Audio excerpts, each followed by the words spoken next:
नमस्कार दोस्तों, stock market studies में फिर से एक बार आपको बहुत-बहुत स्वागत है। तो आज यहाँ पे मैं डिस्कशन करने वाला हूँ एक ऐसे कंपनीज़ के बारे में जो देखा जाए तो अभी एक पेनी स्टॉक जैसे काम कर रहा है। कंपनी का प्राइस रेंज अराउंड आप देखेंगे तो ₹30 से भी नीचे है। तो ₹30 से भी नीचे है, फिर भी इस कंपनी के ऊपर बहुत सारे रिटेल निवेशक ट्रस्ट करते हैं। क्यों करते हैं? मैं उसके ऊपर डिस्कस करूँगा। साथ ही साथ आपको मैं ये भी बताऊँगा कि पिछले दिनों में क्यों इस स्टॉक ने करीबन 15% के ऊपर रैली देखने को मिला था। तो अचानक इस तरीके से रैली होने के कारण बहुत सारे दोस्तों ने कमेंट किया, "सर इस कंपनी के रैली के पीछे कारण कौन-सा है? एक बार डिस्कस ज़रूर कर दीजिएगा।" तो चलो मैं उसी के ऊपर डिस्कशन करूँगा। तो वीडियो को लास्ट तक देखना और अभी तक आपने इस चैनल को सब्सक्राइब नहीं किया तो ज़रूर कर लीजिएगा और टेलीग्राम को भी जॉइन कर लीजिएगा, आपको डेली बेसिस अर्निंग करना है तो। तो चलो देख लेते हैं आज के स्टॉक के बारे में। तो सबसे पहली बात, इस बैंक के डिटेल्स दिखाने से पहले मैं एक रिक्वेस्ट करूंगा। आप इस बैंक के ऊपर निवेश करना चाहते हैं तो एक बार इस कंपनी के ऊपर ध्यान से बहुत सारे डिटेल्स हैं उसको जो ध्यान से एक स्टडी कर लेना, उसके बाद निवेश करने के लिए जरूर सोचना, क्योंकि ये एक पीएसयू बैंक है और इस कंपनी के 90% से भी ज्यादा होल्डिंग किसके पास है? पीएसयू के पास है, मतलब गवर्नमेंट के पास है। तो गवर्नमेंट के पास अगर ज़्यादा से ज़्यादा होल्डिंग रहेंगे, तो आपको हमेशा उस बैंक के ऊपर कुछ ना कुछ इम्पैक्ट तो दिखेगा ही। तो तो यहाँ पे आप देख सकते हैं कंपनी इसका जो डिटेल्स है, मैं आपको चलो अभी दिखा देता हूँ। क्या इस कंपनी में सबसे पहले मैं चार्ट पैटर्न दिखा दूँ तो पिछले दिनों में 15% तक तेज़ी देखने को मिला था और पिछले दिनों में ही देखा जाए तो कंपनी ने 52 वीक के हाई भी किए थे। तो बहुत दिनों तक बाद 52 के हाई किए हैं। तो बहुत सारे लोग यहाँ पे खुश हो जाएगा कि सर 15 में था, अब 30 में चला गया, तो मेरा फंड तो डबल हो गया। तो ऐसे बहुत सारे लोग सोच लिए और आप इस कंपनी के 6 मंथ के डेटा देखेंगे तो करीबन-करीबन 77% का रिटर्न दे चुके हैं। तो 6 मंथ में ही आपका फंड डबल कर चुके हैं। क्योंकि इसका लो लेवल से मैं टॉप लेवल तक देखूँ तो करीबन-करीबन आपको 90 से 100% के आसपास रिटर्न दे चुके हैं। तो कंपनी में क्या बहुत खासियत परफॉर्मेंस हो रहा है? ऐसे बिल्कुल भी नहीं। 1 साल डेटा देखेंगे, चलो वो भी ठीक है। 5 साल देखेंगे, चलो वो भी ठीक है। मैक्सिमम देखेंगे तो कंपनी 32% का लॉसेस। हाँ, 5 साल में ठीक है मतलब क्या है? ठीक है मतलब कुछ नेगेटिविटी में नहीं गया, थोड़ा-सा पॉजिटिविटी में था। मैक्सिमम में देखा जाए तो कंपनी 30% के ज़्यादा लॉसेस दे रहा है। तो इस तरीके से लॉसेस देने का कारण क्या है? चलो मैं अभी डिस्कस कर लेता हूँ। सबसे पहले कंपनी का बैंक ऑफ महाराष्ट्र का कासा रेशियो आपको दिखाऊँगा। मार्केट कैप करीबन 20,000 करोड़ के आसपास है। कंपनी का पी रेशियो, कंपनी का पीबी रेशियो बहुत वीक में है। तो कासा रेशियो जो है वो 57.85% के आसपास है। इसका मतलब कंपनी के ऊपर बहुत ज़्यादा saving accounts and current accounts बना के रखे हैं और अच्छा खासा एक पैसा भी यहाँ पे आ रहा है। तो उस पैसे से कंपनी किस तरीके से काम किया, वो आपको दिखाऊँगा। चलो वो आपको मैं दिखा देता हूँ रेशियो के माध्यम से। तो देखिए रेशियोज़ देखेंगे तो कंपनी का जो एनपीए है पहले 11% के आसपास था, आज वो 1% के नीचे लेके आया। तो इसका मतलब पीएसयू सेक्टर में इस कंपनी ने मुझे बहुत अच्छा खासा एक परफॉर्मेंस दिया।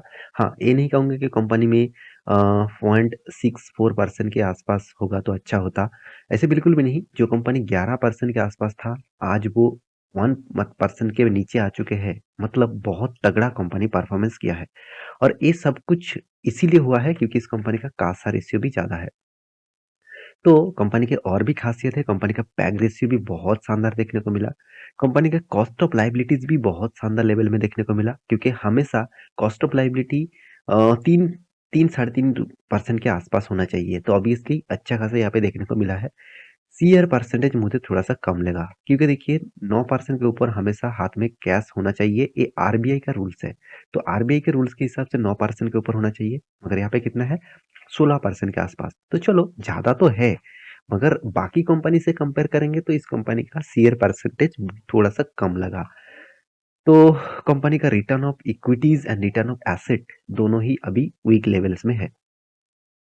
तो कंपनी में इस तरीके से तेजी होने के पीछे कारण कौन-सा है? वो एक ही कारण है, वो है क्वार्टरली रिजल्ट। तो कंपनी ने आज तक जितने रिजल्ट पब्लिश किया, वो सारे रिकॉर्ड को तोड़ दिया इस बार।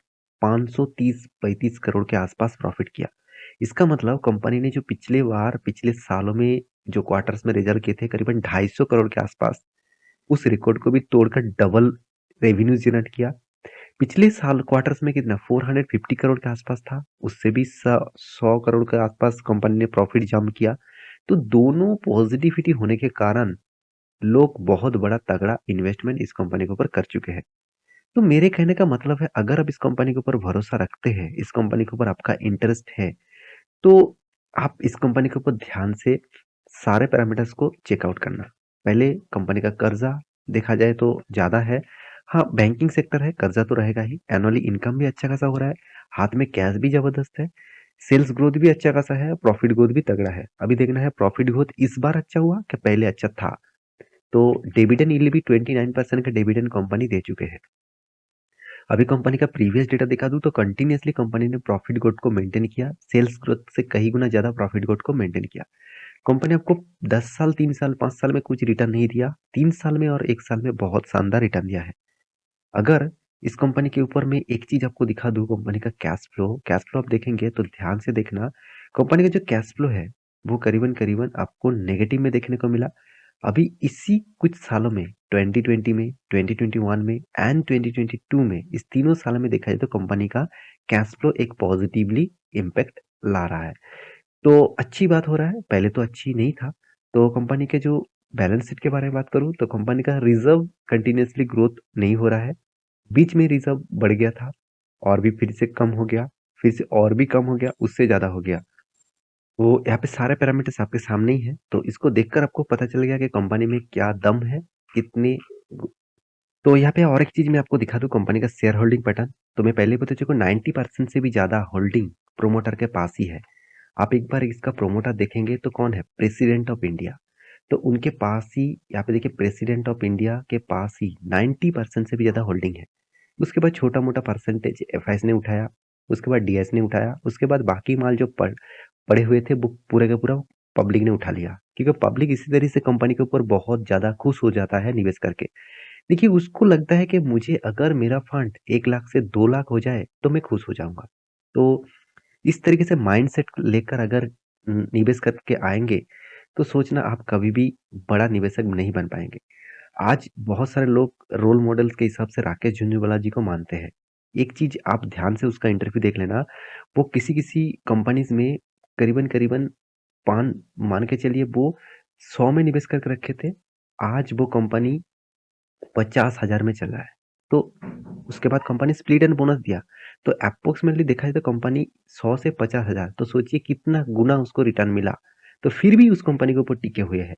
तो और डिटेल निवेशक क्या करते हैं, उसको 1 से 2 गुना, 1.5 गुना रिटर्न मिल गया, वो निकल गया। तो वो आप ट्रेडर नहीं बन सकते, सॉरी आप इन्वेस्टर नहीं बन सकते, आप ट्रेडर जैसे काम कर रहे हैं। तो देखिए, ये मेरा कहने का हक नहीं है। आप आपके हिसाब से रिसर्च करिए, उसके बाद निवेश करिए। मेरा काम है आपको कंपनी के बारे में जानकारी देना, न्यूज़ के बारे में जानकारी देना।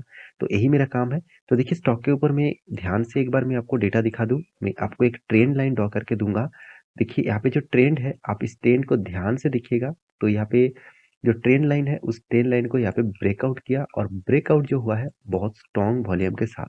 मगर एक चीज मैं आपको यहाँ पे नोट जरूर कहूंगा, यहाँ पे जो लेवल है 31 रुपीज, 31.50 के आसपास, ये जो लेवल है, इस लेवल को अगर तोड़ पाएंगे, इसके ऊपर सस्टेन कर पाएंगे, तभी आप इस कंपनी के ऊपर कुछ सोचना। क्योंकि नेक्स्ट जो लेवल रहेगा वो करीबन करीबन आप देखेंगे तो 40 रुपीज के आसपास। तो 2 लेवल यहाँ पे बन रहा है, तो इसके हिसाब से काम करिए और आप एक बार रिसर्च करिए, उसके बाद कंटिन्यू करिए। तो ये वीडियो टोटली एजुकेशन पर्पस में था, कोई बाय एंड सेल का रिकमेंडेशन नहीं था। एक बार रिसर्च करना, उसके बाद निवेश करना। मिलते नेक्स्ट नया स्टॉक लेके, तब तक के लिए अच्छे से रहिए, अपने ख्याल रखिए, बाय बाय।